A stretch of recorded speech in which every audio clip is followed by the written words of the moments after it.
హిందూ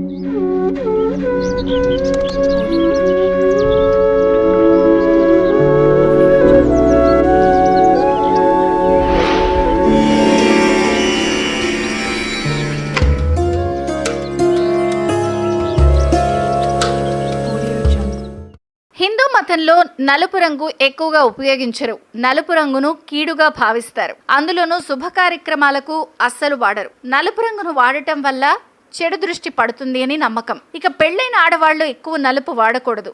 గాజులు కానీ చీరలు కానీ పెద్దగా నలుపువి ధరించద్దు. ఇంకొంతమంది అయితే నల్ల గాజులు కూడా వేసుకోకూడదని అంటారు. కానీ ఇప్పుడు ట్రెండ్ మారింది, కాలం మారింది. ఆడవారు కేవలం తమ అందానికి మాత్రమే ఇంపార్టెన్స్ ఇస్తున్నారు. దీంతో నలుపు రంగు బట్టలు, గాజులు అన్నీ ధరించేస్తున్నారు. మరి నలుపు రంగు గాజులు ఎందుకు వేసుకోకూడదు?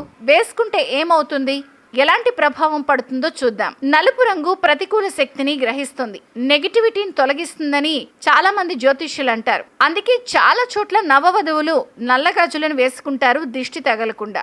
అయితే పెళ్లైన తర్వాత నవవధువులు ఎప్పుడు ఎరుపు గాజులతో దర్శనమిస్తూ ఉంటారు. దీనివల్ల మహిళ దాంపత్య జీవితం సంతోషంగా ఉంటుందని నమ్మకం. అయితే మహిళలు తమ చేతుల్లో నల్ల గాజులను వేసుకుంటే అది వారి భర్త చెడు కన్ను నుంచి కూడా కాపాడుతుందని, సురక్షితంగా ఉంటుందని కొన్ని ప్రాంతాల్లో నమ్ముతారు. ఇక బ్లాక్ కలర్ గాజులు వేసుకోవడం వల్ల జీవితంలో సానుకూలత వస్తుందని ఇంకొంతమంది నమ్ముతారు. భర్త ఆర్థిక పరిస్థితి కూడా మెరుగుపడుతుందని, ఎవరి దృష్టి పడదని అంటారు. అలాగే పెళ్లైన నూతన వధువు 6 నెలల పాటు నల్లగాజులు వేసుకుంటే భార్యాభర్తల మధ్య మనస్పర్ధలు తలెత్తకుండా ఉంటాయని ఇంకొన్ని ప్రాంతాల్లో ఆచారంగా భావిస్తారు. అయితే ఈ ఆచారం తెలుగు రాష్ట్రాల్లో కంటే ఉత్తర భారతదేశంలో ఎక్కువగా ఉంది. కొన్ని ప్రదేశాల్లో మాత్రం అస్సలు నలుపు రంగు వాడరు, అశుభంగా భావిస్తారు.